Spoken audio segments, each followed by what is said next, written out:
Todos sabemos ya el origen de nuestras máscaras en general, cómo son expresión de este mestizaje entre europeos, africanos y nativos indígenas, que probablemente se gestaron estos artefactos, probablemente surgieron con toda su carga simbólica y todas sus funciones lúdicas posteriormente para el carnaval, en ciertas celebraciones religiosas y laicas que se sucedían pues, en los grandes centros coloniales como Santa Marta, Cartagena.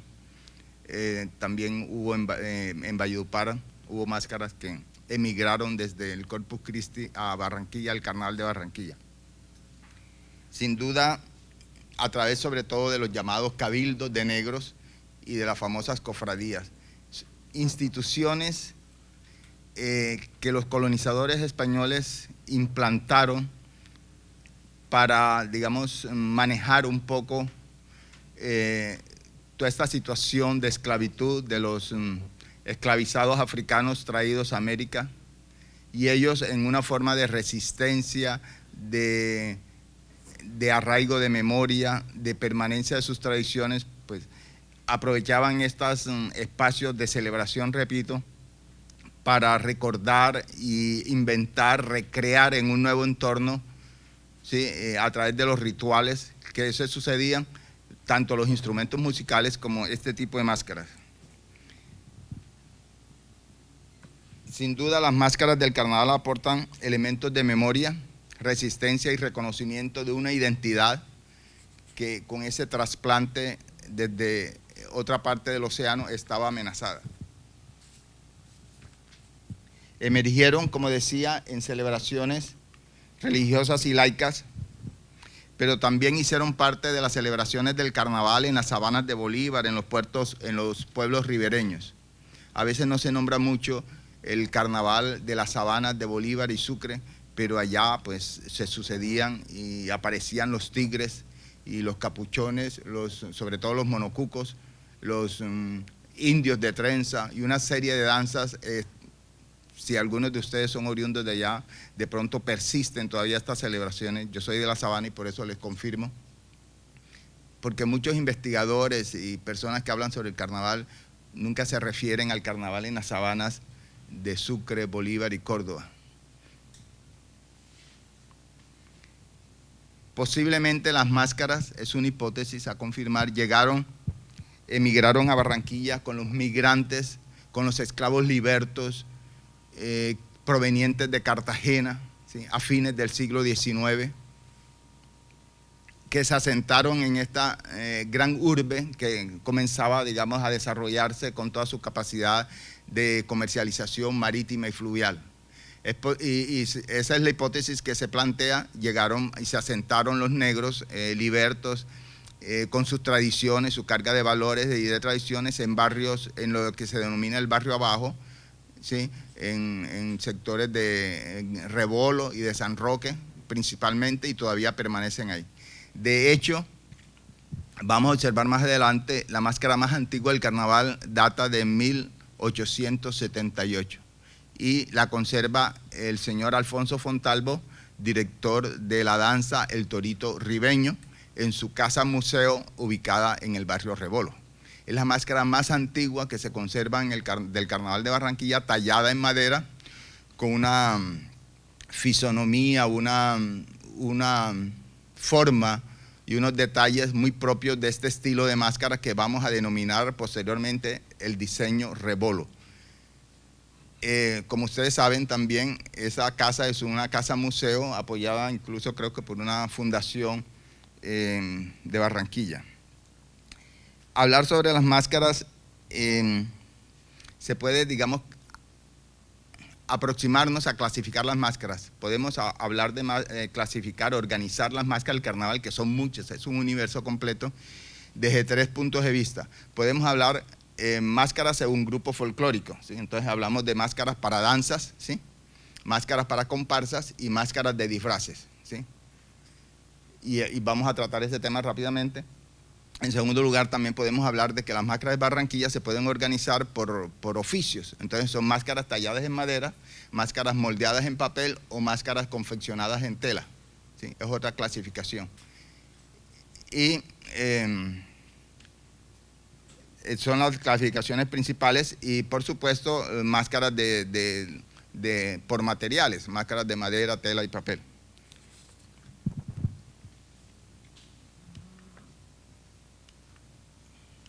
Las máscaras, por ejemplo, de danzas, tenemos la principal danza, que es el Congo, la danza del Congo, como dicen algunos, o danza de congos, o danza de negros. Es la danza más importante de nuestro carnaval. Máscaras de comparsa, por ejemplo, la selva africana es una comparsa, y máscaras de disfraces, por ejemplo, negras boyongas.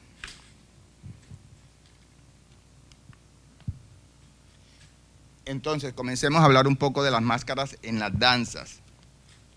Estas máscaras, esta danza, sin duda todos sabemos, eso es la principal danza del Carnaval de Barranquilla, por su tradición y riqueza cultural. Son danzas de origen guerrero, integradas antes solamente por hombres, y a partir de los 60, tanto en Barranquilla como en otras latitudes, en México también leí, comienzan a ser integradas por mujeres. Y precisamente ahí cumple el travestismo también. El travestismo cumple una función importante en las danzas estas de Congo. Según algunos investigadores, el vestuario del Congo tiene una referencia al vestido guerrero de los colonizadores europeos en África. ¿Cuál es la situación de estas máscaras de congos que tradicionalmente son talladas en madera? Las máscaras en los congos integran lo que se denomina la cuadrilla de animales o la fauna danzante. Hace parte entonces de la danza. Antiguamente, según testimonios, los congos, en la danza de Congo había más animales que congos. Posteriormente, a partir de un reconocimiento institucional del Congo con su atuendo tan lujoso, tan icónico, se invirtió la relación y hay más congos que máscaras. Las máscaras, los animales danzantes tienden a desaparecer. Si ustedes se asoman desde un palco, ven que son muy pocos los animales que ya salen en estas máscaras. Hay una escasa participación de máscaras de madera y se sustituyen por máscaras de papel, lo cual es un riesgo grande que estamos ya sufriendo y que hay que ver cómo precisamente podemos proteger esto. Hay razones sociológicas de fondo. Precisamente Rafael Iglesias, un amigo que invité aquí, y él tiene un argumento que es muy válido. Siempre habíamos pensado, las danzas de Congo antiguamente estaban integradas por obreros de construcción, hijos de los danzantes, ¿sí? Gente de oficios rudos, y podían cargar por los 4 kilómetros de la Batalla de Flores estas máscaras pesadas. La demografía ha cambiado y muchos de los hijos de los artesanos y de los danzantes estudian en las universidades, ¿sí? Van a otras profesiones y entonces ya no se le miden a cargar un objeto tan pesado y prefieren por funcionalidad las máscaras de papel, pero dejando de lado toda una tradición. Estas máscaras vienen de África. La talla de madera es uno de los oficios del norte de África y de otras partes de África muy destacados. En cualquier museo del mundo ustedes lo pueden observar. Nina de Friedman, una gran investigadora antropóloga, en los 70 ya lo anunciaba. Ella hablaba de la agonía de las máscaras del carnaval, pero no hemos hecho nada desde los años 70, imagínense, o hemos hecho muy poco. Hay pérdida de memoria, grandes talladores han muerto. Actualmente queda uno con el legado de la talla de máscara, que es un artesano del barrio Simón Bolívar o Costa Hermosa, realmente, que es Luis Carlos Asís. Él heredó la tradición y los diseños gracias a proyectos de artesanías de Colombia de los grandes talladores que fueron Maña Herrera y otro señor cuyo nombre se me escapa en este momento. Esta es la máscara de la cual les hablaba, es la máscara más antigua de nuestro carnaval, 1878. Es utilizada en esta danza desde el 20 de enero, que es la fecha de la fundación. ¿Quién nos dio este dato? El mismo señor que aparece ahí, que es Alfonso Fontalvo, heredero de esta dinastía del Congo torito ribeño. Torito ribeño porque viene del barrio arriba, no de Ribera, sino del barrio arriba.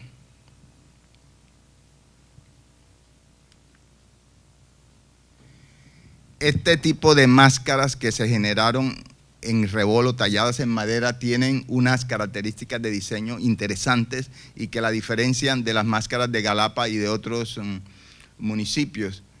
Por ejemplo, sus rostros son alargados, angulosos y geométricos.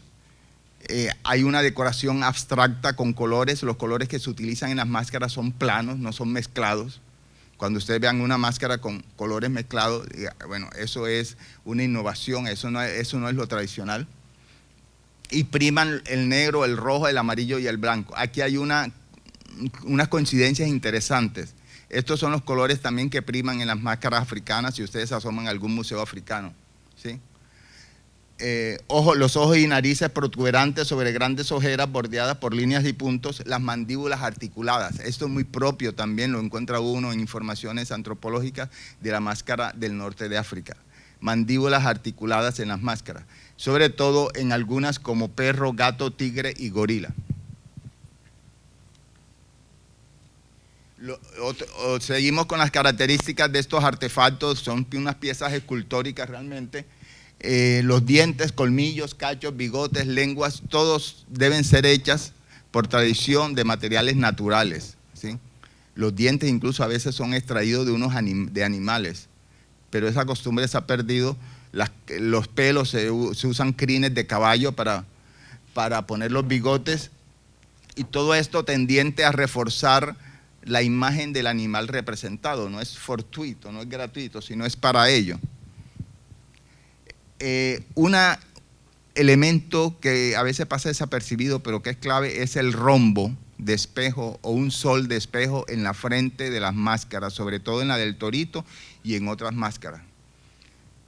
Eso se ha visto, por ejemplo, hay un museo iberoamericano en la isla Tenerife, una de las Islas Canarias, y encuentra usted una máscara donada por un visitante venezolano que es idéntica a nuestras máscaras de torito con el espejo en la frente. Estos son elementos que vale la pena ser rastreados en investigaciones sobre el carnaval. Los sonajeros de latón también caracterizan estas máscaras en la punta de los cachos, unos sonajeros de latón de los que cuelgan cintas y pañoletas. Si uno ve videos del norte de Brasil, también aparecen estos sonajeros en latón, ¿sí? Entonces, bueno, ¿esto de dónde vino? Porque hay esas coincidencias en la cuenca del Gran Caribe, ¿sí? En diferentes países. Faltan investigaciones más profundas sobre el carnaval que testimonien, digamos, de dónde proceden todos estos elementos a partir del diseño. Entonces aquí voy a pasar rápidamente, son imágenes, fotografías de diferentes máscaras zoomorfas. La característica fundamental de estas máscaras es que son zoomorfas, son máscaras de animales, ¿sí? La tradición, digamos, con referencia africana en las danzas del Congo. Aquí vemos una máscara tradicional que se podía comprar en el mercado de granos, un torito tradicional, le llaman los artesanos. Fíjense las ojeras, los colores planos, el rombo, aunque aquí se usa el color naranja, que es una mezcla, no es un color puro, primario. Aquí hay 3 versiones de diferentes máscaras, negra y otras más modernas, como la de los extremos. Esa de allá es muy antigua, por ejemplo. Son máscaras de torito en madera. Bueno, después de la máscara de torito, si uno le pregunta a los danzantes de Congo cuál es la máscara más importante en la danza, tradicionalmente nos hablan de esta máscara, la máscara de gorila. ¿Por qué? No sabemos. No sabemos si es el mito que se trasladó desde África acá, así, en la memoria, en la reminiscencia, porque el gorila en África es un semidios, sin duda, en algunas poblaciones, o es influencia del cine de los años, ¿qué? 50, 60, no sabemos. Sí, sí, exactamente. Esta es otra máscara de gorila. Esta es de las más importantes en diversas culturas americanas, ¿no? Es la máscara de tigre. Todos sabemos la importancia del jaguar, denominado también tigre americano en las culturas indígenas, ¿sí?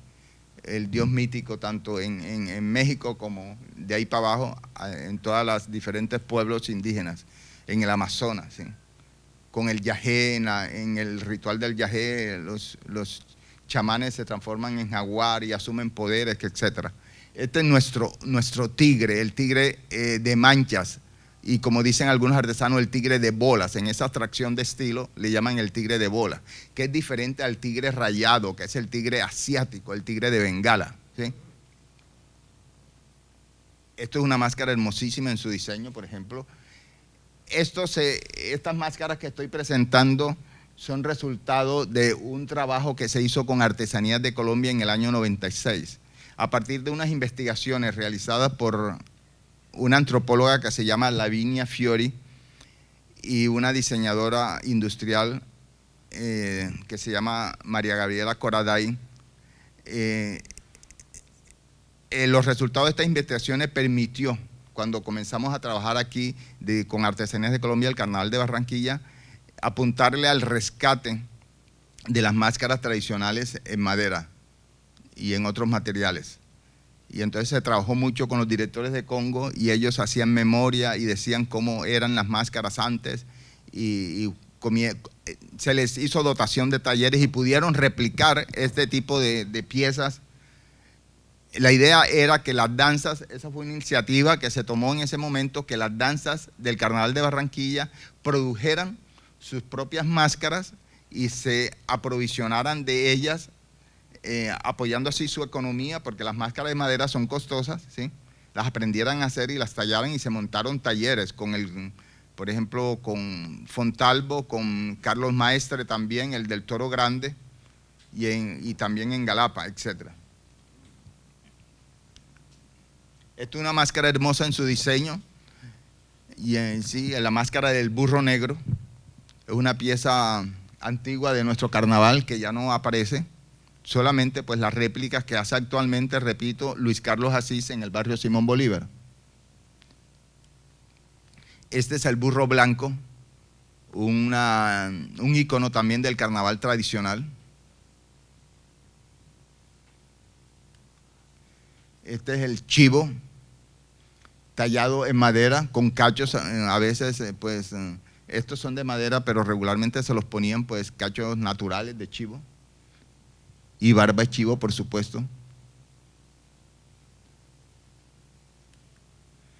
Esta es una máscara ya recreada en el año 96 por Fontalvo, denominada por él mismo el perro azul. No es tan tradicional como las anteriores, pero tiene muy buena estética. Esta sí es una máscara que la conservo, que en su original es muy hermosa. Es la máscara del perro negro. Probablemente perteneció a la danza con el mismo nombre.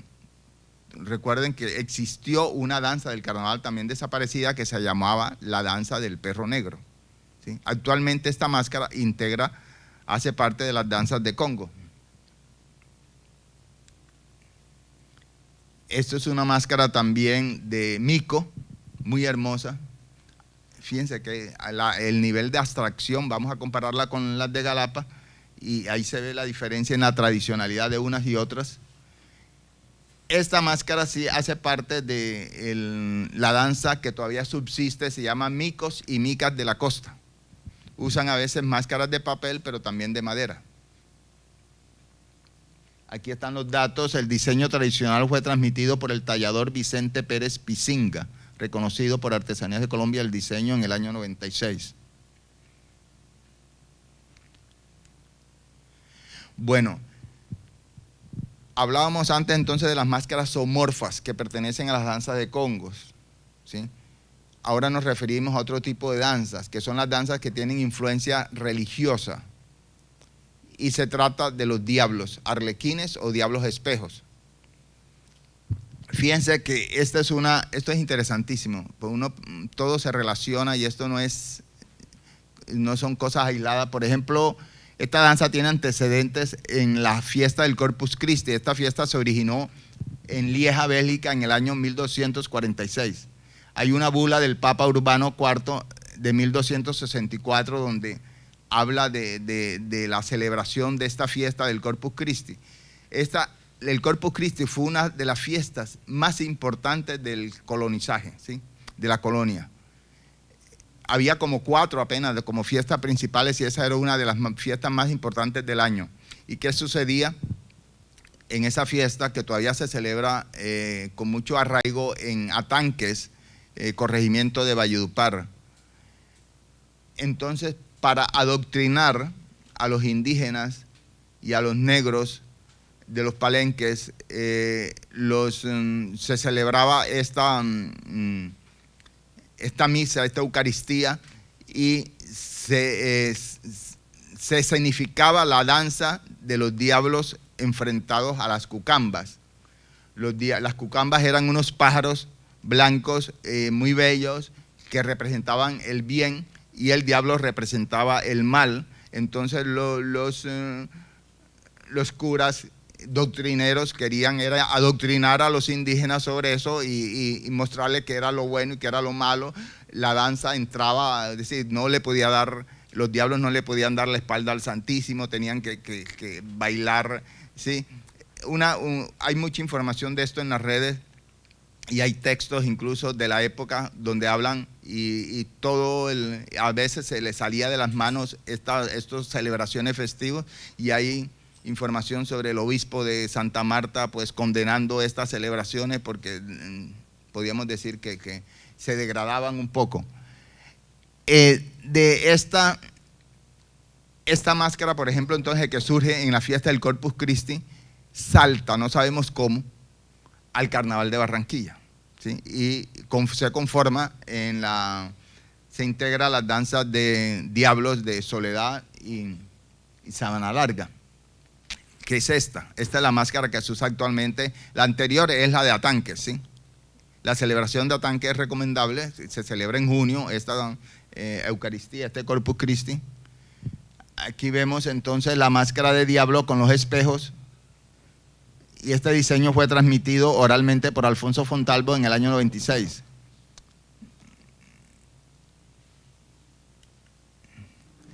Tenemos otra máscara emblemática del carnaval, importantísima, en madera, también se hace en papel, y que corresponde a la máscara de muerte y de una danza de origen español como es el garabato. Son máscaras que ya no son zoomorfas. Bien, esta es la primera entonces, digamos, referencia sobre las máscaras de danzas muy tradicionales, como son las danzas de congos y las danzas que tienen influencia religiosa o influencia civil española.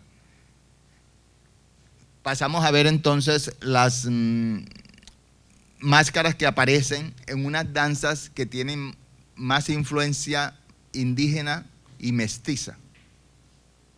No podemos decir exactamente en qué momento esta máscara es de origen indígena y cuál es mestiza, ¿no? Eso no se ha estudiado. Pero estas danzas participan, digamos, en el carnaval y cuentan historias ecológicas, historias de caza, historias de pesca. Ustedes conocen los coyongos, los pájaros, la danza de los goleros, de los gallinazos. Me refiero a ese tipo de danzas. Aquí vemos, por ejemplo, el Imperio de las Aves, una máscara hermosísima, hecha en papel, son máscaras de papel. Aquí están los datos. Esta danza, por ejemplo, se estableció en el Carnaval de Barranquilla en 1930, o sea, tiene todo un historial. Desde ese año, estas familias tradicionales están dándole a estas danzas. Esto es una danza más bien nueva, ahí debe estar, sí, del año 82, la crea Dilma Orellano en Galapa, una danza hermosísima. A veces viene a la Batalla de Flores, a veces no participa y se queda solo en Galapa. Es una máscara muy ergonómica donde la visión se hace a través del pico del ave. Y una vez le preguntaba a Dilma, bueno, ¿por qué esa danza? ¿Por qué inventaste la danza? Me dice, no, porque me gustan los pájaros, me gustan las guacamayas y listo, ¿cierto? Es una lúdica popular, es participar en el carnaval con un pretexto. Esta es la danza de los goleros. Imagínense, viene desde 1919, existe esta danza en nuestro carnaval. Estamos hablando de años, ¿no? Celebra el ritual del banquete de un burro muerto, donde participa el rey golero, la hembra del rey, los pichones, alguaciles, goleros y el cazador. Se usa en la cara, pero también sobre la cabeza. Su pico y cresta de color expresan la altivez y autoridad del líder, o sea, del rey de los goleros. Es moldeada en papel sobre barro y pintada con acrílico. Esta es una máscara también hermosa en su diseño, no tiene nada que envidiarle a las máscaras africanas o incluso griegas por su funcionalidad, su diseño, ¿sí? Una abstracción completa, bellísima. Esta del festín del gallinazo en Atlántico. Si los que hemos visto esta danza recuerden cómo cuando se comen el burro sale del pico sacan una pañoleta roja simulando las vísceras del animal muerto. En un ballet bellísimo. Bueno, hablamos entonces ya nos apartamos de las danzas. ¿Cuáles son las máscaras de comparsas? ¿Ah? Exactamente, entonces vamos a hablar de danzas de comparsa como la selva africana. Ustedes saben la diferencia entre danza y comparsa. Eso, pues, en la información en la Fundación Carnaval está toda esa conceptualización. La comparsa a veces pueden tener coreografía, no coreografía, etc. La danza africana, la selva africana es del año 75, creada todos sabemos, por José Llanos Ojeda, fue Rey Momo también, y fue reconocido como maestro artesano. Se le entregó la maestría en artesanías por Artesanías de Colombia en el 2003. Es el que mejor hace máscaras de papel en el Atlántico, por decirlo, ¿sí? Esta es la máscara de gorila propia de esa danza. Actualmente, si ustedes observan, propio de la comparsa, si ustedes observan esta comparsa, están usando más tocados actualmente que máscaras. Pero ellos antes usaban eran máscaras, ¿sí? Pero ustedes lo ven ahora en los desfiles y son tocados. O sea, la máscara como tocado. Se está perdiendo también. Es que les quiero decir algo, el Carnaval de Barranquilla está cambiando, y en dos aspectos muy importantes que quiero señalar, interrumpiendo un poco las imágenes. El carnaval nuestro es eminentemente artesanal, todo era fabricado a mano. Las máscaras, el vestuario, ¿sí? Desaparecieron los macrodisfraces de Enrique Salcedo, de Simón Bolívar. El señor murió, los hijos no siguieron con este legado, y los macrodisfraces sorprendían en cada carnaval. Eran unos monstruos, tenían 2, 3 metros, y ahí dentro iba 1 o 2 personas manejando esto. ¿Y cómo se hacían? Era un armazón de puro alambre dulce, y el papel lo forraba todo, era moldeado sobre papel. Posteriormente, digamos, por alguna idea, no sé de quién, los artesanos han cambiado esta técnica del papel, eso desapareció, este oficio, y ya tallan eso sobre icopor, ¿sí? Sí, es más fácil, pero el icopor dura o sea, nunca se desintegra. Entonces está perdiendo esa capacidad, esa sostenibilidad de nuestro carnaval por el hecho de ser artesanal, era sostenible. Ahora estamos arrojando desechos con las carrozas. Las carrozas también eran hechas con esa técnica, eran de alambre, ¿sí? Y forradas en papel. Eso nunca se protegió. Nunca, los antropólogos globalizados, diría yo, dicen, no, es que las cosas cambian. Es que las cosas cambian y tienen que cambiar, pero bueno. Por eso fue que fuimos exaltados por la UNESCO. Claro. Porque todos los componentes hacían su propio disfraz, sus propias máscaras. Perfecto. De ahí que nos estamos yendo a pique y probablemente vamos a perder. Exacto. Esto es una exposición abierta, pueden interrumpir en cualquier momento. Y otra cosa, cuando uno habla con turistas argentinos en la Plaza de la Paz, el día digamos, donde se presentan allá las danzas tradicionales, le dicen a uno, esto es lo que queremos ver. Nosotros venimos a Barranquilla a ver esto, a ver los pájaros, las danzas estas de pueblo tradicionales. Nosotros no venimos a ver unas bailarinas de samba semidesnudas en la Vía 40, para eso nos vamos a Brasil, ¿sí? ¿Entiendes? Entonces, esa es la segunda característica. El carnaval nuestro, por ser a veces de origen religioso, era un carnaval que se vestía, no se desnudaba, ¿sí? El capuchón, el monocuco, las danzas, todas estas eran cubiertas hasta los talones. Tú no sabías quién iba detrás. Ahora no, ahora es puro maquillaje. Entonces, fíjense que también hay unos cambios que hay que pensar, reflexionar, analizar y ver qué podemos hacer al respecto. El carnaval nuestro, a diferencia del carnaval de Brasil, es un carnaval que siempre ha tenido unos atuendos ricos pues, en telas, ¿sí? Y máscaras y antifaces. Eso ha evolucionado mucho en los últimos años y bueno, ya vemos más cuerpos desnudos que vestidos. El carnaval de Barranquilla, nuestro carnaval, es el mejor carnaval del mundo. Solamente hay dos carnavales que están declarados por la UNESCO. El carnaval de Barranquilla y el carnaval de Oruro, en Bolivia. Ajá. Ni siquiera el carnaval del Brasil está declarado por la UNESCO. Nosotros somos el mejor carnaval del mundo, pero nosotros no sabemos eso.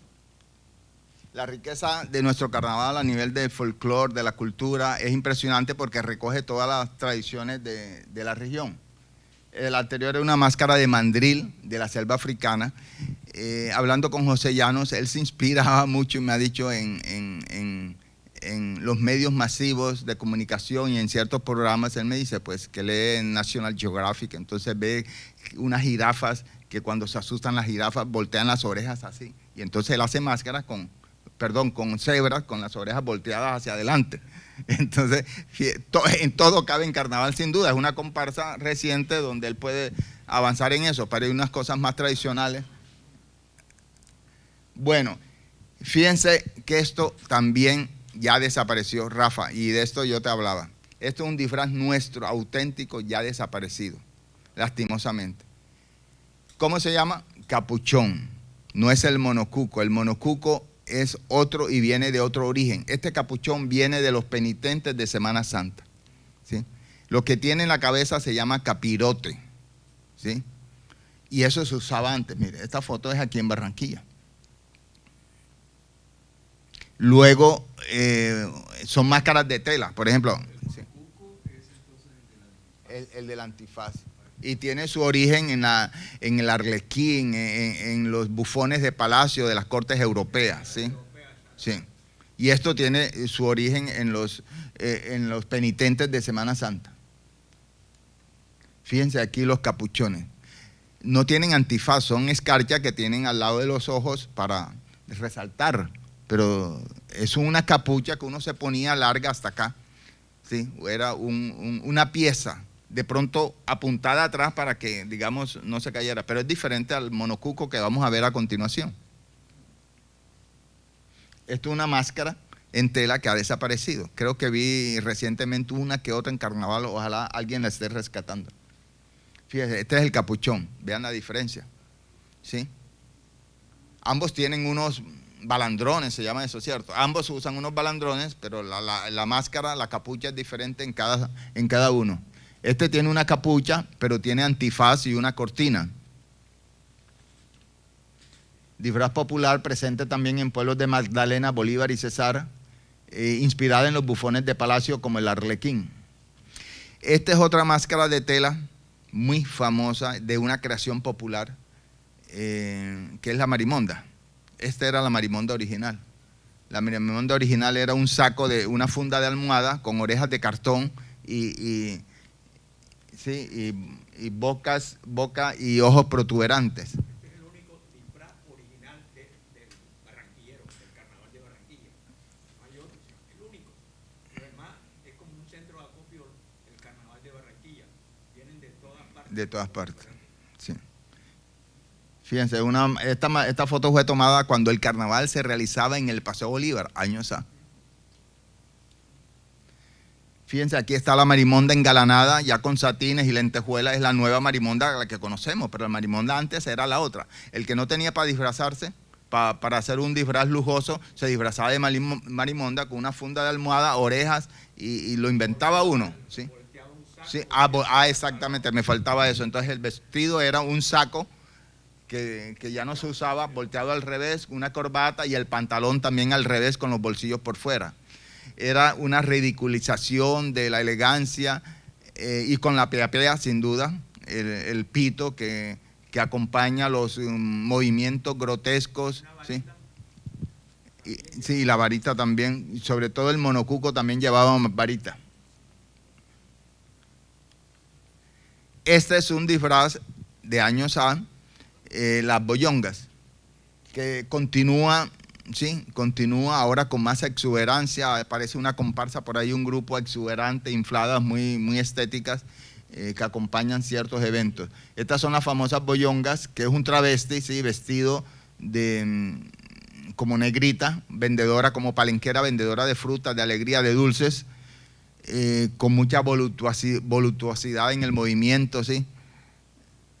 Una máscara y un disfraz muy interesante, muy barranquillero también. Boyonga probablemente viene de bollo. Todos sabemos que antiguamente a las pelas bonitas se les decía un bollo. Sí. De pronto, de eso es una hipótesis, no sabemos. Vea otra boyonga aquí, una máscara de boyonga. Esta es una foto vieja también, las famosas negritas. Así eran las negritas antes. Ahora, actualmente se maquillan, ¿sí? Vamos a ver la foto. Seguramente esta estaba integrada por hombres. Y por eso, es decir, es que el carnaval en su esencia clásica es eso, es ocultamiento. ¿Sí? Tú poder hacer lo que te da la gana y nadie sabe quién eres, ¿sí? Es la inversión de lo social momentáneamente. Es la transgresión de la norma. Y nuestro carnaval apuntaba a eso. Esa es la esencia de nuestro carnaval. Pero si nos desnudamos, pues todo el mundo sabe quién eres, entonces ya no ya te cohibes, ¿cierto? En cambio, disfrazado de capuchón, la gente hacía lo que fuera. Y esa es la liberación social que implica el carnaval. Es la suspensión de lo normal por 4 días para retomar de nuevo la alienación que nos genera cualquier tipo de sociedad, y cualquiera. ¿Sí? Entonces, fíjense las negritas actualmente. Estas son las famosas negritas puloy. Ya no tienen máscara, ya se maquillan, ¿sí? Y metieron la sombrilla también. Bueno, creo que hay investigaciones interesantes sobre esto, sobre todo una, creo, de Mónica Gomtovnik, sobre las puloy. Las negritas puloy vienen de un detergente. Detergente puloy. Detergente puloy. Parecía una máscara así que pues copiada. Sí, es un referente a la servidumbre doméstica. Se basaron en un dibujo publicitario de un jabón de lavar que usaban los sirvientes en la casa. Entonces, sí. Hasta este momento y de todo lo que has hablado,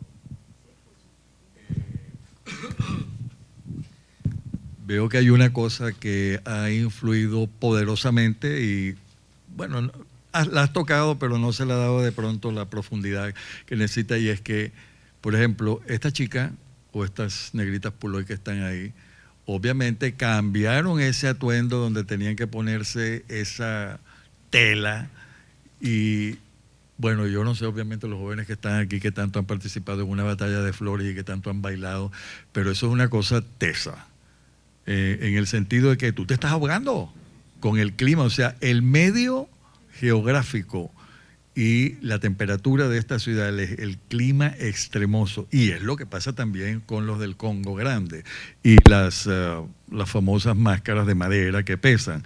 Entonces eso yo creo que ha influenciado muchísimo en esos cambios que se les está dando a los disfraces originales. Interesante para una investigación, la influencia del cambio climático en la evolución del carnaval. Es que era antes también,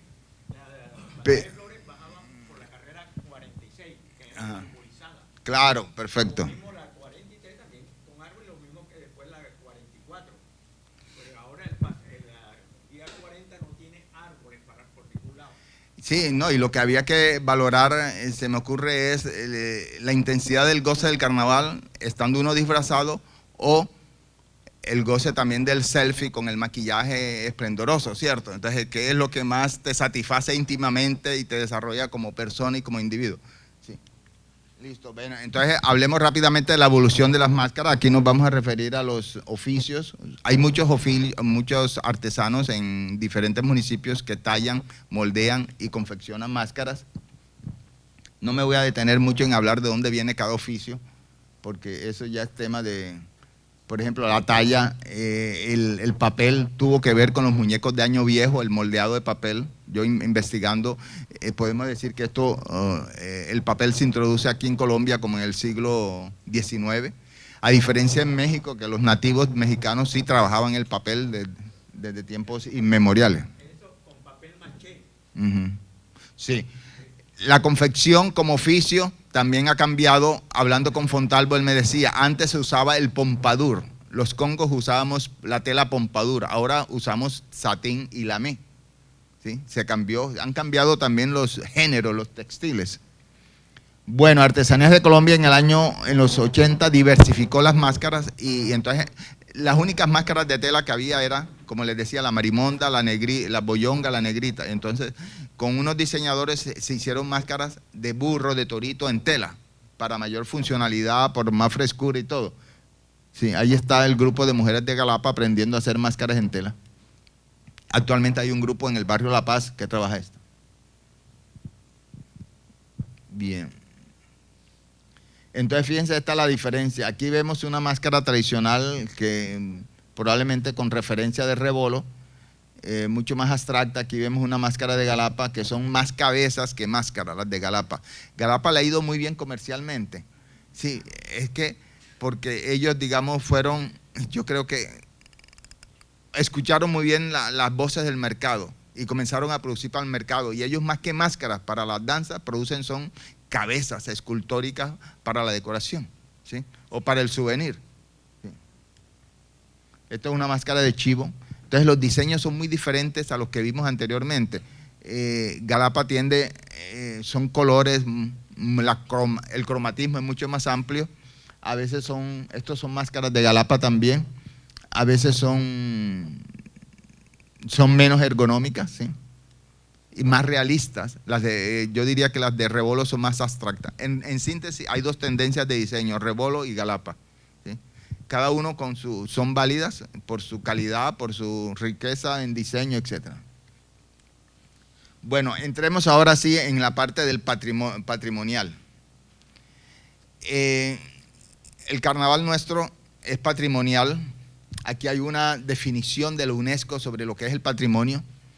Son las expresiones vivas heredadas por los antepasados y transmitidas generacionalmente. Entre ellas están las tradiciones orales, artes del espectáculo, usos sociales, rituales, actos festivos, saberes y técnicas vinculados a la artesanía tradicional. Pero yo creo que aquí la UNESCO se queda corta. No solamente son los saberes y técnicas vinculados a la artesanía tradicional, es que nuestras danzas también tienen un bagaje social, de construcción de ciudadanía muy importante. Cómo levantan plata para participar en el carnaval, para mandar a hacer esos vestuarios costosísimos. ¿Qué iniciativas desarrollan? Desarrollan la colaboración, la cooperación. O sea, el aporte social, lo que tenemos que aprender de todos estos grupos, de todas estas danzas, es enorme en el aspecto de liderazgos, de compartir, de búsqueda de soluciones para mantener vivo el carnaval. El patrimonio cultural inmaterial, importante para mantener la diversidad cultural en una era de globalización, contribuye al diálogo entre culturas y promueve el respeto hacia otros modos de vida. Es el pensamiento de UNESCO al respecto. Es recreado por comunidades y grupos en su adaptación al entorno. Y el carnaval, plantea la UNESCO, y estamos de acuerdo, reúne expresiones de memoria e identidad tanto del pueblo barranquillero como del Caribe colombiano y de los pueblos ribereños. Expresa el mestizaje cultural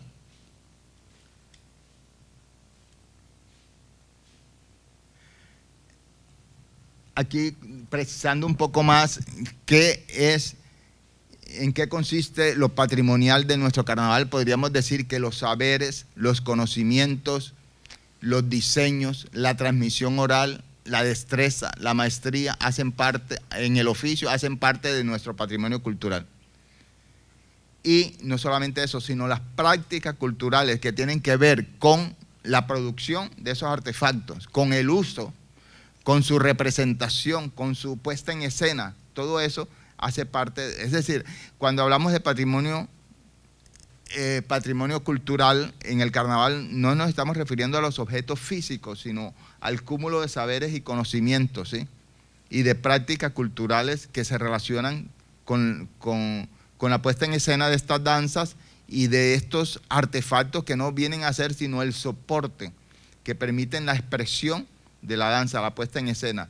Sí, una máscara lo que sirve es simplemente un apoyo para poner en escena una representación, lo mismo que el vestuario, lo mismo que los instrumentos musicales. Entonces lo que se apunta a proteger no tanto es el producto en sí, sino es este proceso de conocimiento, ¿sí?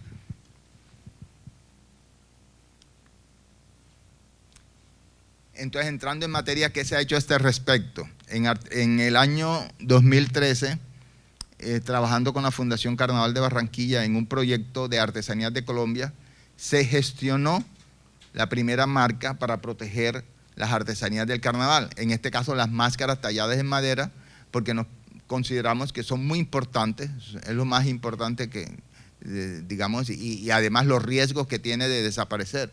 Entonces se gestionó una marca denominada Ruta Artesanal del Carnaval.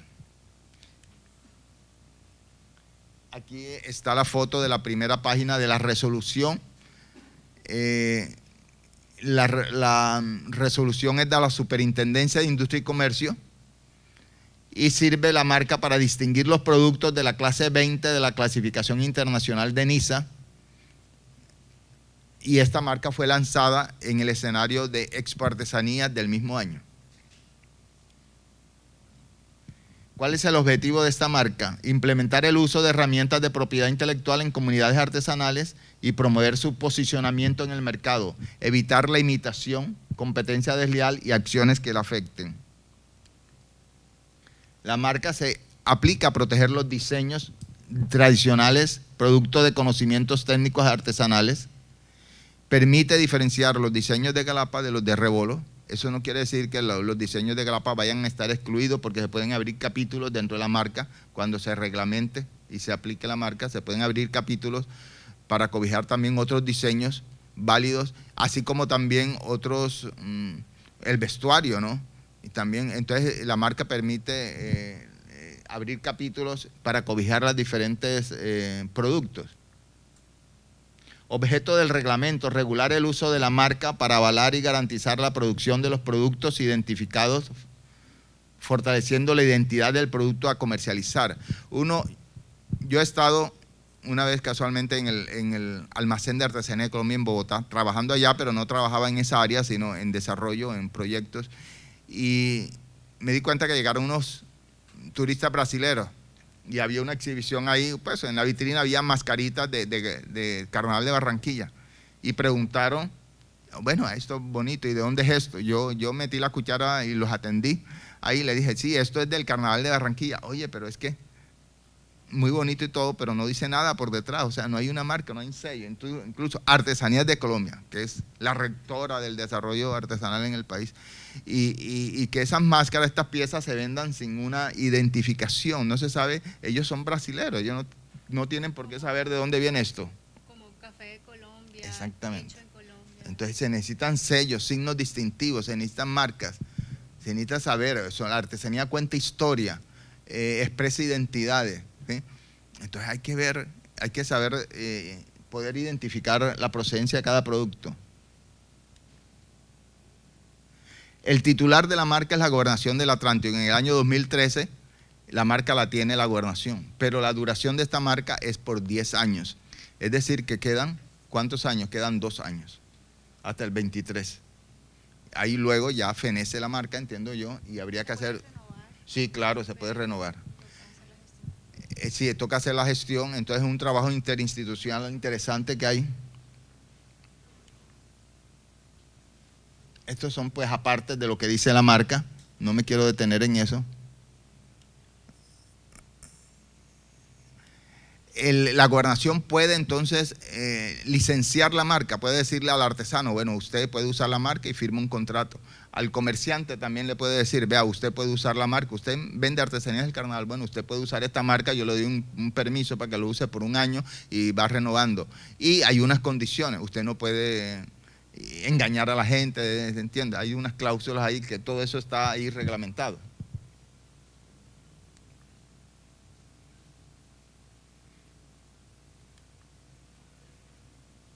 Bueno, adentrándonos un poquito más ya para finalizar en lo que ¿qué podemos proteger del carnaval? Todos sabemos que la UNESCO reconoció también cerca de unas 13 grupos folclóricos o manifestaciones culturales del carnaval como las más importantes, las más tradicionales y que conforman la esencia de nuestro carnaval. Estas son, ellas, puede que se me escape alguno, son las danzas de congos, por ejemplo, las danzas de relación como las de goleros y gallinazos, paloteo, coyongos, pájaros, los diablos indios, las danzas especiales como diablos indios, farotas y son de negro. Las de relación, todos sabemos, se llaman así porque van contando relatos, ¿sí? Van danzando y cuentan historias, van hablando. Hay otras que no solamente danzan y tienen su coreografía, pero no hablan. Sí, ahí, en las danzas de Congo, sí. Sí, se llaman torito, toro grande, no sé, hay una en Galapa que se llama el tigre, el no sé qué, etc. Sí. Entonces, todas estas danzas usan una serie de artefactos, pero también realizan una serie de prácticas para permanecer, ¿sí? Para conservar la memoria, para difundirlas, para participar, que vale la pena identificar, investigar cuáles son y bueno, vamos a trabajarle a esto. Si se han mantenido tanto tiempo, por algo será. Nuestro carnaval es eminentemente artesanal y este carácter está en riesgo. Se desapareció, ya les dije, el oficio de construcción de macrodisfraces, se desapareció el disfraz de capuchón. Hay una práctica de bocetos o artes finales de Congo. Cada año los congos hacen un tamaño afiche, hacen el diseño o el arte final del vestido que van a usar. Y eso es una belleza. Entonces se ponen de acuerdo seguramente, mira, vamos a salir con estos colores este año, verde, amarillo y azul, ¿sí? Y cambian cada año. Entonces eso hacen, esa es una práctica de diseño. Ellos mismos hacen el diseño de su propio vestuario dentro de manteniendo los parámetros tradicionales. Se han perdido artefactos como los muñecos de madera, y quiero referirme a eso. Eran unos muñecos bellísimos, investigados por Artesanías de Colombia. Actualmente los congos que usan la tradicional vejiga de cerdo, que eso sí es muy típico, no solamente de nuestro carnaval, sino de carnavales del Caribe, y eso es de ascendencia española, una vejiga de cerdo con la que golpean a la gente. Eso sí es súper tradicional. Pero antes usaban también unos muñecos mecánicos tallados en madera, como pilanderas, o unos santos fálicos que se levantaba la sotana y salía el miembro. Entonces era con movimiento mecánico, ¿sí? Y con eso era que recogían plata. Eso hacía parte de la danza. Esos eran una vaina antropológica bellísima, medio africana, quién sabe dónde vendría eso, pilandera, movimientos así. Unos muñequitos.